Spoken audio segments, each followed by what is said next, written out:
This car will be gone then, won't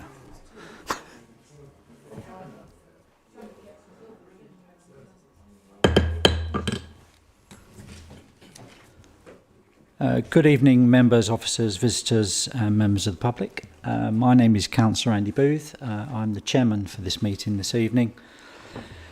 The meeting may be recorded and proceedings will be conducted in accordance with the Council's constitution, including procedural rules which are available on the Council's website. Agenda item number 1, which is the emergency evacuation. We are not expecting a fire drill this evening. If the fire bell sounds, it will be for real. Please make your way to the nearest available exit to the left or to the right of the chamber, following guidance from Democratic Services. Do not use the lifts, use the staircases, please. Assemble in the car park downstairs. When this building, should this building not be turned to dust, you'll be allowed to come back in and we will resume the meeting.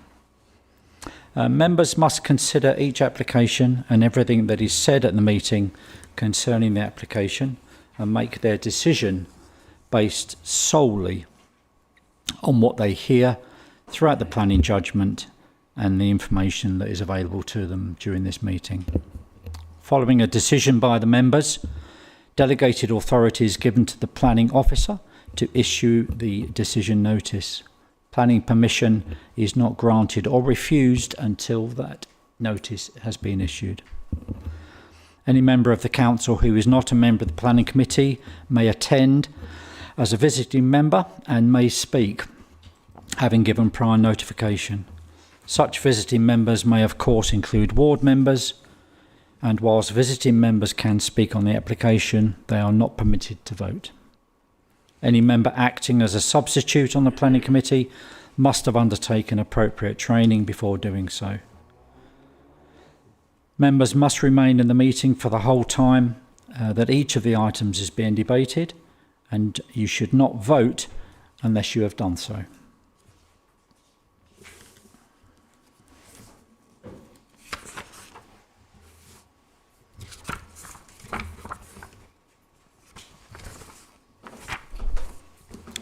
I'd like to welcome our public speakers this evening and remind each of them that you have 3 minutes to speak.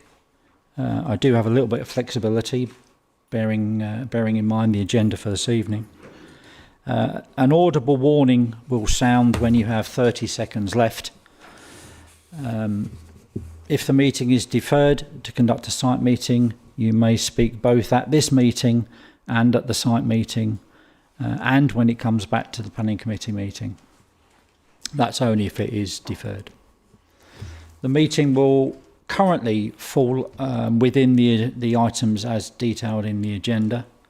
I've no reason to change the agenda item. Agenda item number 2. Philippa, please. Apologies for absence and substitutes. Thank you, Chairman. Apologies have been received from Councillor Kieran Golding, who is substituted by Councillor Shelley Cheeseman, from Councillor Ben J. Martin, and also from Councillor Claire Martin. Thank you. Thank you. Councillor Cheeseman, thank you for substituting this evening. Agenda item 3. Do members have disposable pecuniary interests or disposable non-pecuniary interests? Disclosable or non-disclosable? If you've got a disposable one, we hear that as well. Councillor Marchington.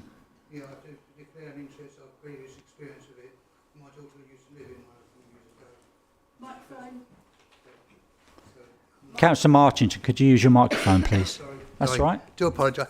No, my daughter lived in one of them when she first got married, so I've got sort of, and I know of the events and bits and pieces around it.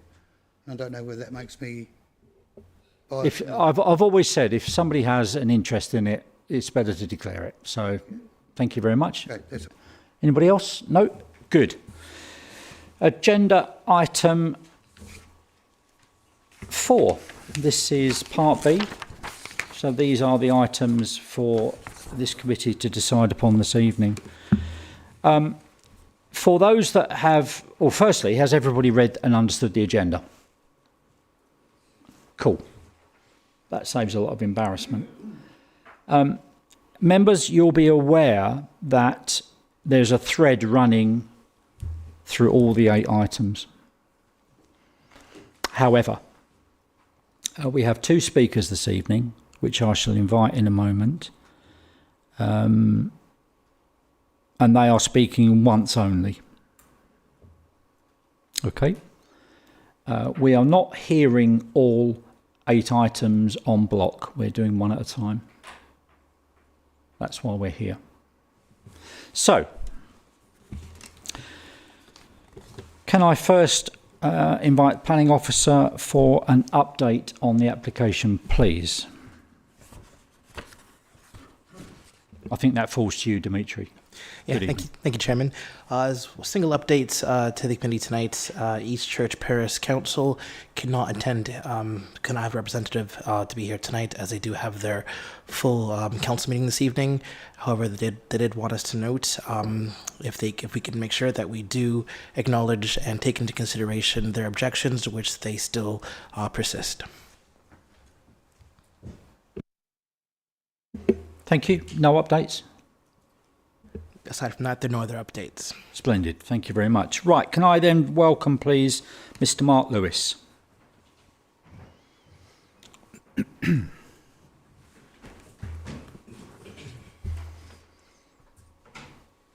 Good evening, Mr. Lewis. Good evening. Take this seat, please. In front of you is this seat here. Sorry. Yeah. In front of you is a console with a microphone. There are 2 buttons on that console. If you press the left-hand button, as soon as you press it when you're comfortable, and the little red light comes on, then your 3 minutes starts. As I say, I'm being flexible tonight, so don't worry about the time too much. Thank you. Hi, good evening, everyone. I'm Mark Lewis from LT Management. You may be aware that the previous owners went into administration in 2023, and LT took over the operational responsibility for the park. Following the completion of the administration process in August 24, Kent Parks is now owned by a financial institution which places heightened importance on full compliance with planning conditions and all the relevant legalisation. In line with these obligations, and due to planning requirement mandating that the park close each year between the 2nd of January and the 1st of March, last year we notified all residents that the gates would be locked and they would be required to vacate the site during this period. Despite this, approximately 400 vulnerable people remained on the site, largely because they had nowhere else to go. We engaged with Swale Local Authority in October 24, working with Emma Wiggins and both the housing, homeless and planning teams. All parties visited the park. The housing and homeless team also organised a drop-in session for residents to assess individual needs, which range from dementia to newborn babies, people recovering from cancer. One gentleman had a liver transplant, among many others. So we're talking about people with many ailments and many differences in age. The housing team were overwhelmed by the volume of residents seeking help, so much that they weren't able to see everyone on the day. As outlined in their report, the council does currently not have all the resources or funding to find suitable alternative accommodation for those affected individuals. During last year's mandatory closed period, we recorded 81 major incidents. They included call-outs from both police and ambulance services. Our park manager was physically assaulted, resulting in police attendance and arrests being made. Staff received daily threats and verbal abuse. Residents have again been informed that the park will close this year and that alternative accommodation must be arranged for during the closed period. This year, in order to comply with our legal obligations and prevent unsafe occupancy of the site, we intend to lock the gates again, but this year also disconnect the electric and water. The Section 73 application represents a temporary but essential measure. It gives all parties some breathing space to work towards a sustainable long-term solution for the park and its residents, whilst ensuring we meet our legal and planning obligations. We very much hope that members will recognise that we are being a responsible operator in a very difficult situation that we inherited. And we are working on the basis that over the next 2 years, we will be able to work with the various council departments to find a permanent resolution for this problem. Thank you. Thank you, Mr. Lewis. Are you done? Yep. Fantastic. Thank you very much. Thank you very much, sir. I'll switch off the mic. Yeah, please. Thank you. Our second speaker this evening, who is online, Vanessa Clipstone. Can you hear us, Vanessa? Hello, yes. Can you hear me okay? Yeah, that's perfect. Thank you.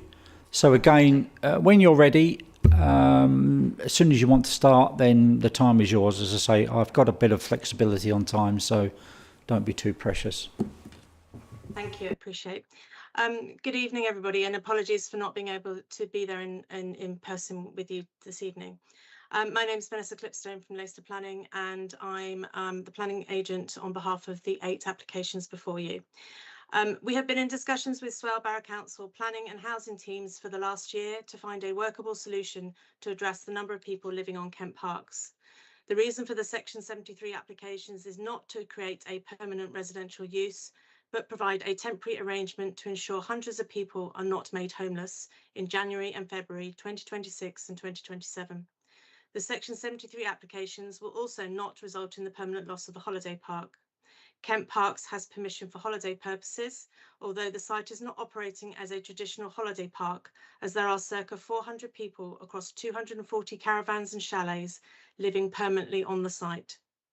The Section 73 applications will provide a temporary solution for an existing on-site housing need, a form of hidden homelessness, whilst the long-term regeneration proposals are brought forward through a comprehensive planning application to be submitted in early 2026.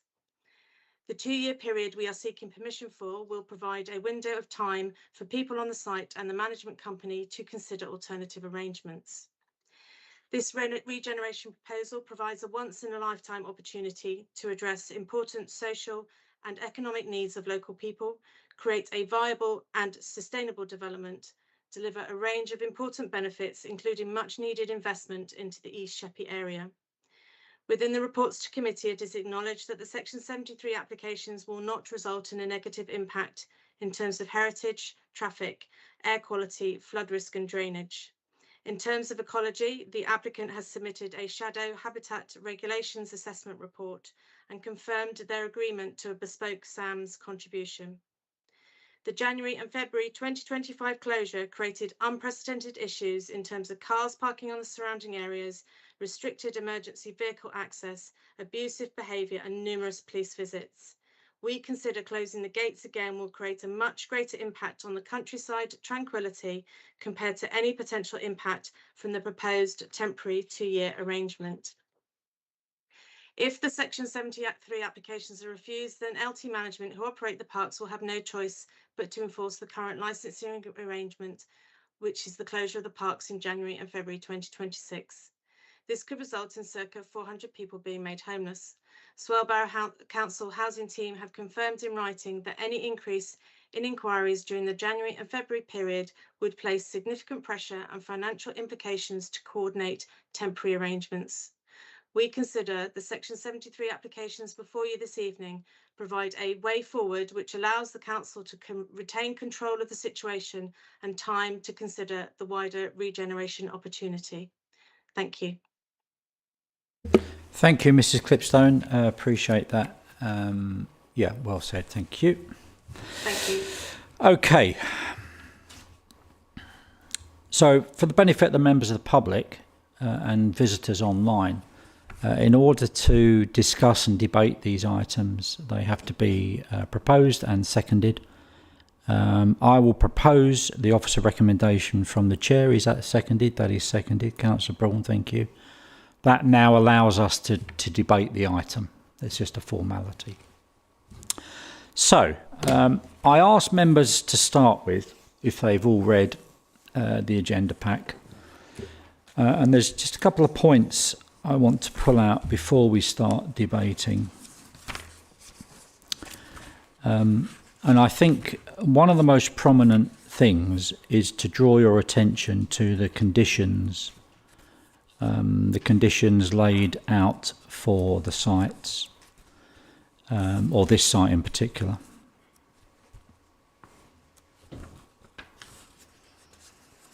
Which comes on to, bear with me, pages 15 and pages 16. In particular on page 16, under schedule, it says categorically, the park operator must. It's not, you can do it if you want to. It says it must, and there's 8 items there drawn out on that schedule. Again, it's important for clarity that members understand that. I'm sure you do. What is temporary? Temporary is a figure that this council is used to dealing with. I've seen temporary applications for 4 years. And then on the 3rd year, they come back and get another 3 years. Just for example. So there's no real dynamic suggesting temporary is 1 or 2 years. It's got flexibility in it. Right. Do we have any ward members here? We don't. Do we have any guest visiting members? We don't. I'll open it to the floor. Councillor Marchington. Thank you, Chair. Microphone, please. Again. Thank you, Chair. My daughter was in one in First Avenue many years ago, but it was a condition of the tenancy there that they had to have a postal address of their permanent residence because it was a holiday home, and without that they couldn't actually join it. There was something they had to produce, the postal address of their permanent residence before they were actually allowed to have one of those holiday homes. And and I do know they did come in on a specific day and they turn off the water and they turn off the electric and shut the gates. And that was the condition, and she lived there for quite a few years, about 12 I suppose, something like that. And eventually, but of course, the postal address was mine, wasn't it? You know, it could be in the parent, you know, but they eventually sorted out their own home and moved on from there. So that's just the point I wanted to raise at the moment, that they had to prove that they had a permanent address before they could actually have the holiday home. Thank you. Thank you, Councillor Marchington. I've got Councillor MacDonald, then Councillor Hunt. Thank you, Mr. Chairman. Yeah, I've got 1 or 2 questions, actually. I was hoping that our legal advisor would be here, so perhaps we can get the answers anyway.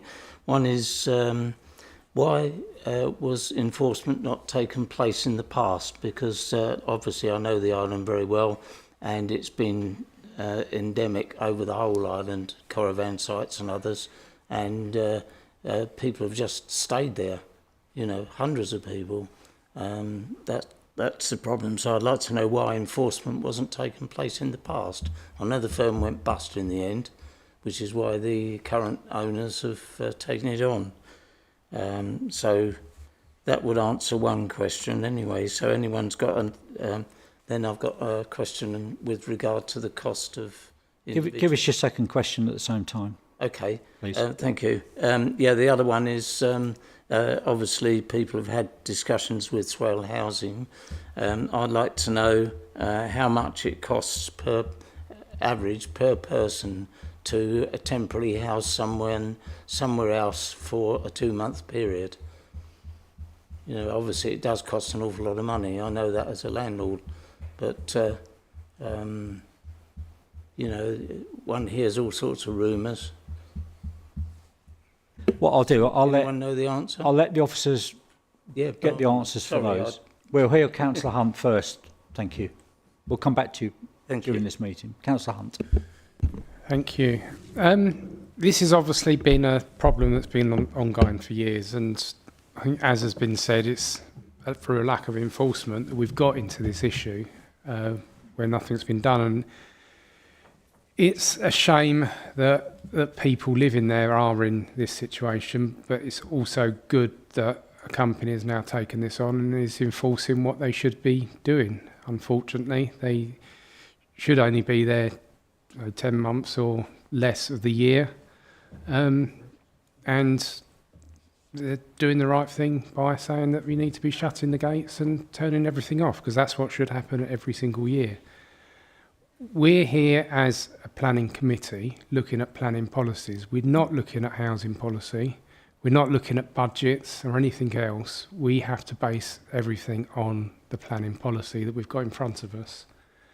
It was said, one of the speakers, that have been working for, it was over a year with planning officers. So a lot has been going into it, and officers have still come to this point saying that it should be refused. Now that just goes to show something. With all the work that's being done, the implications that this may have, the recommendation is still to refuse. And the report is quite clear on it. There is really no reason why this should be going ahead. It's clear on the conditions in previous applications. Things have been tried to be changed in the past, and there's lots of refusals that have come up. I just think if we were looking at housing, if someone built 200 houses in a field, would we be saying, oh yeah, don't worry, you can stay there for another couple of years until we sort things out? It will never actually happen. So I think the recommendation is the correct one. There is going to be some problems that need to be dealt with, but they should have been dealt with years ago.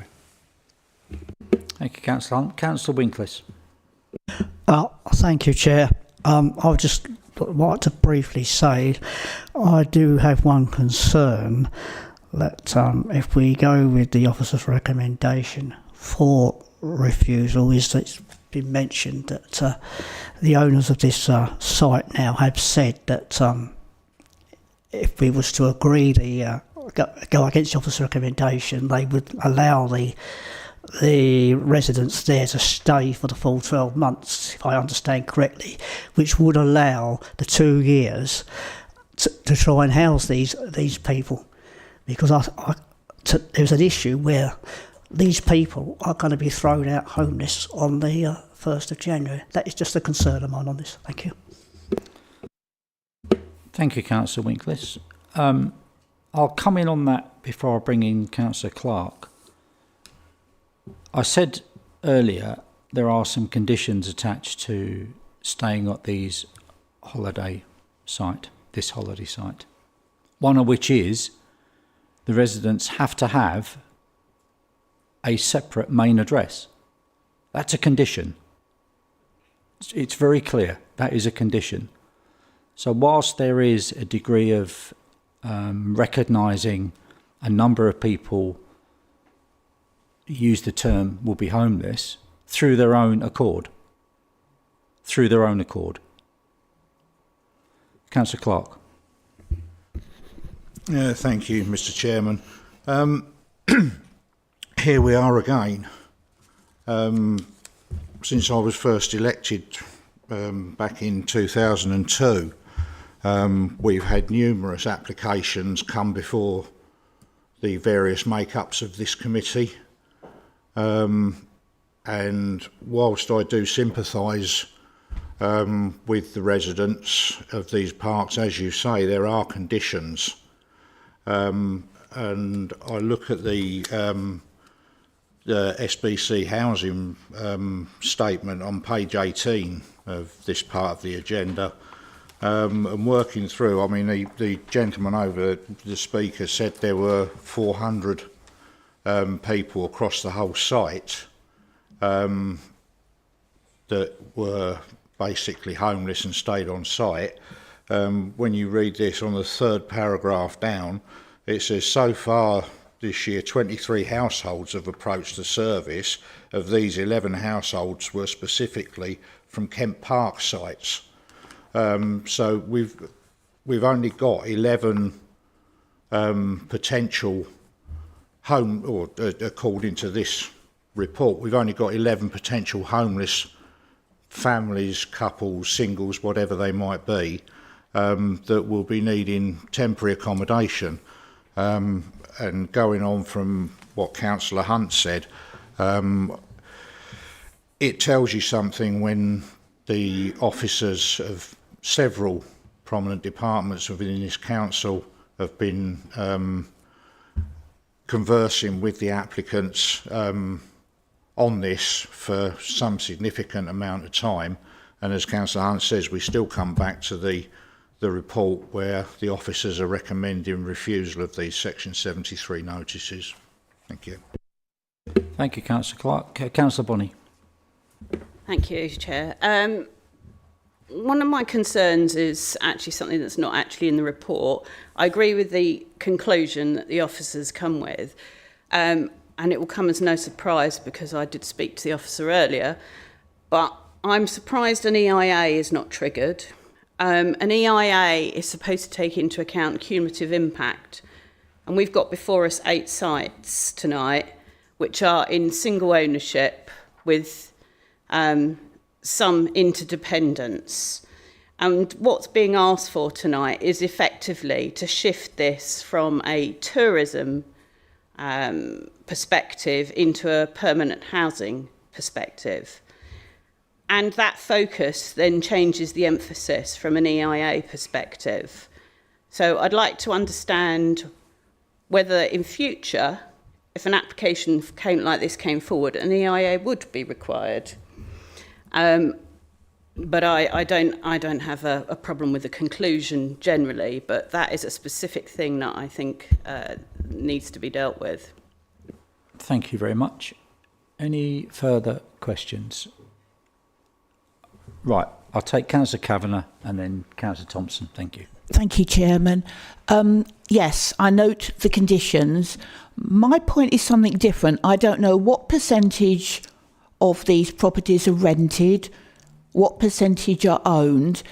This application is basically a stopgap until the owners hope that the application to revamp the site goes ahead. However, there is no guarantee that any or all of the current residents will be able to afford to move into the new properties if we are so minded when that application comes forward to approve it. So I know that's not for tonight, but that is mindful for me, and I'm really sorry about the antisocial behaviour, but that's not a planning condition. If residents have caused a lot of problems on the site, surely that's down to the management to deal with. Thank you, Councillor Kavanagh. Yeah, you're right on your final point, but we can only look at this application tonight. Whatever happens in a year, 2 years, 10 years' time is nothing to do with this or what. But being mindful of it is constructive. Councillor Thompson. Thank you, Chair. It was just, I wonder whether there is any information regarding the people that are currently there permanently now, ones that were showing proof of a previous address but have now lost that previous address. In other words, they now don't have that previous address. So are there ones that are genuinely caught in the position that they were there temporarily and now don't have a second address? Or is it just that the paperwork's never been received? Just like to know if people are in a predicament that might have been out of their hands at the time. That was all. Thanks. Thank you. Right, no further hands. I'll go to Ian or Dimitri or Joanne. Whoever wants to pick that one up. There were some questions from Peter McDonald. Yeah, yep. Thank you, Chairman. They are the ones that I will address. So I'll start with your second question about the cost of temporary accommodation. I haven't got that information. That sits with a separate head of service, so unfortunately I can't answer that tonight. I appreciate it's of wider interest to members of the committee and the council. It isn't something that would be material to tonight's application, but we can certainly find that out and circulate that. In terms of the enforcement history, so I will start by saying that enforcing the closed season is a complex task. So the level of evidence that is required to justify serving notices and to bring forward successful prosecutions does present challenges. It's an inherent part of the enforcement process that we can't bypass because it has to be a robust process. That being said, a significant number of sites, multiple sites, have historical notices served on them. When we receive complaints, officers do investigate those. We conduct unannounced site visits. Pretty much yearly, we send letters to parks on the island to remind them of their obligations, and we engage with park owners throughout the year as we can. So I can't tell you which specific sites have got those notices served, but historically there are multiple that have been served. Thank you. Ian, anything to add? Thank you, Chairman. In relation to Councillor Bonney's point on the EIA screening, we haven't screened these applications. Our mindset on that is that this represents an uplift from 10 months of occupation to 12 months of occupation, be that tourist or residential, for a 2-year period, effectively for 2 months of the year. For something to trigger an EIA environmental statement being required and being EIA development, it'd have to have a substantial environmental impact, and at that level I don't believe it would be. For any other schemes that might come forward in the future, we've got a screening opinion in at the moment for the site, the wider site. We'll cross that bridge at the right time and under those applications. In terms of Councillor Thompson's question, we haven't got any particular details with the application about the what's sorry, yeah, don't know what I said. I know what you meant. We haven't got any details of the what's led each individual that was there last winter outside the the condition period. We haven't got that breakdown of information for what each individual has led them to being on the site in conflict with the condition. I believe that sits with the site manager, not with the council, that knowledge. They're the ones that sign the contract. So, anybody else? That has been proposed in line with the officer recommendation for refusal and seconded. All those in favour of the officer recommendation, please show. 1, 2, 3, 4, 5, 6, 7, 8, 9, 10, 11, 12, 13. Those against? Any abstentions? 1 abstention. That is then refused. Moving on. I'll say this only once. I know it's a... Yeah. I know. Please avoid repetition. Okay. Item 3.2 of your agenda. This is 25. I omitted to say the number to start with. This is item 25-503386-full. Is there any update first? Aside from the previous update from East Church Parish Council, no further updates. Thank you. I will then propose the officer recommendation. That is seconded. Councillor Clark, thank you very much. Is there any member like to speak to this? No. It is proposed for refusal, in line and seconded. All those in favour of refusal, please show. 1, 2, 3, 4, 5, 6, 7, 8, 9, 10, 11, 12, 13. Those against? Those abstaining? 1 abstention. Thank you. That is therefore refused. Item 3.3. This is 25-503387-full. Is there an update, please? Same as the previous item. Thank you very much. I will therefore propose as per the officer's recommendation for refusal. That is seconded. Councillor Clark, thank you. Anybody wish to speak?